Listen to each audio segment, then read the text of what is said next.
नमस्कार।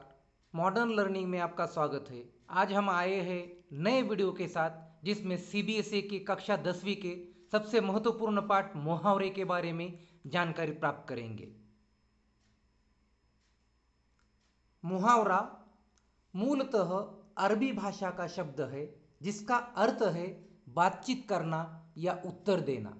कुछ लोग मुहावरे को रोजमर्रा बोलचाल, तर्जे कलाम या इस्तलाह कहते हैं, किंतु इनमें से कोई भी शब्द मुहावरे का पूर्ण पर्यायवाची नहीं बन सका। संस्कृत वाङ्मय में मुहावरा का समानार्थक कोई शब्द नहीं पाया जाता। कुछ लोग इसके लिए प्रयुक्तता, वाग्रीति, वाग्धारा अथवा भाषा संप्रदाय का प्रयोग करते हैं। वी.एस. आप्टे ने अपने इंग्लिश संस्कृत कोश में मुहावरे के पर्यायवाची शब्दों में वाक पद्धति, वाक रीति, वाक व्यवहार और विशिष्ट स्वरूप को लिखा है। पराडकर जी ने वाक संप्रदाय को मुहावरे का पर्यायवाची माना है। काका कालेलकर ने वाक प्रचार को मुहावरे के लिए रूढ़ी शब्द का सुझाव दिया है। यूनानी भाषा में मुहावरे को इडियोमा, फ्रेंच में इडियाटिस्मी और अंग्रेजी में इडियम कहते हैं। विभिन्न विद्वानों ने विभिन्न प्रकार से मुहावरे की परिभाषा की है, जिनमें से कुछ एक यहाँ दी जा रही है। डॉक्टर उदय नारायण तिवारी ने लिखा है, हिंदी उर्दू में लक्षण अथवा व्यंजना द्वारा सिद्ध वाक्य को ही मुहावरा कहते हैं।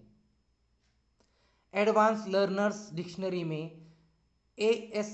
हॉर्नबी ने लिखा है कि मुहावरा शब्दों का वह क्रम या समूह है जिसमें सब शब्दों का अर्थ एक साथ मिलाकर किया जाता है। चेम्बर्स 20th सेंचुरी डिक्शनरी के अनुसार किसी भाषा की विशिष्ट अभिव्यंजना पद्धति को मुहावरा कहते हैं।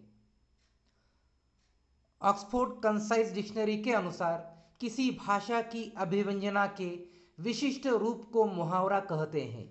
एक अन्य पक्ष है कि विशिष्ट शब्दों, विचित्र प्रयोगों एवं प्रयोग सिद्ध विशिष्ट वाक्यांशों, वाक्य पद्धति को मुहावरा कहते हैं। मुहावरा की सबसे अधिक व्यापक तथा संतोषजनक परिभाषा डॉक्टर ओम प्रकाश गुप्त ने निम्न शब्दों में दी है। प्रायः शारीरिक चेष्टाओं, अस्पष्ट ध्वनियों और कहावतों अथवा भाषा के कतिपय विलक्षण प्रयोगों के अनुकरण या आधार पर निर्मित और अभिधेयार्थ से भिन्न कोई विशेष अर्थ देने वाले किसी भाषा के गढ़े हुए रूढ़ वाक्य, वाक्यांश या शब्द समूह को मुहावरा कहते हैं। मुहावरे भाषा की नींव के पत्थर हैं जिस पर उसका भव्य भवन आज तक रुका हुआ है, और मुहावरे ही उसकी टूट फूट को ठीक करते हुए गर्मी, सर्दी और बरसात के प्रकोप से अब तक उसकी रक्षा करते चले आ रहे हैं। मुहावरे भाषा को सुदृढ़, गतिशील और रुचिकर बनाते हैं। उनके प्रयोग से भाषा में चित्रमयता आती है, जैसे अपने पैरों पर कुल्हाड़ी मारना, दांतों तले उंगली दबाना, रंगा सियार होना आदि। मुहावरे की विशेषताएं। मुहावरों का रूप सदा एक सा रहता है। इन पर लिंग वचन का प्रभाव नहीं पड़ता है। जैसे दीवार खड़ी करना की जगह दीवारें खड़ी करना नहीं होता है। मुहावरा हमेशा वाक्य का अंग बनकर प्रयुक्त होता है, स्वतंत्र रूप में नहीं। मुहावरे में प्रयुक्त शब्दों के स्थान पर उनके पर्यायवाची शब्दों का प्रयोग नहीं होता है। जैसे आंखें खुलना की जगह नेत्र खुलना नहीं लिखा जा सकता है। मुहावरों का शब्दार्थ नहीं वाच्यार्थ लिया जाता है। मुहावरों की एक पहचान यह है कि इनके अंत में क्रियापद अवश्य पाया जाता है।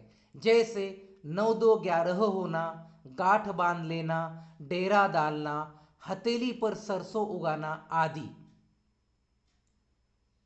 मुहावरे अपूर्ण वाक्य या वाक्यांश होते हैं, अतः प्रयोग करते समय इनमें कभी कभी कुछ बदलाव आ जाता है।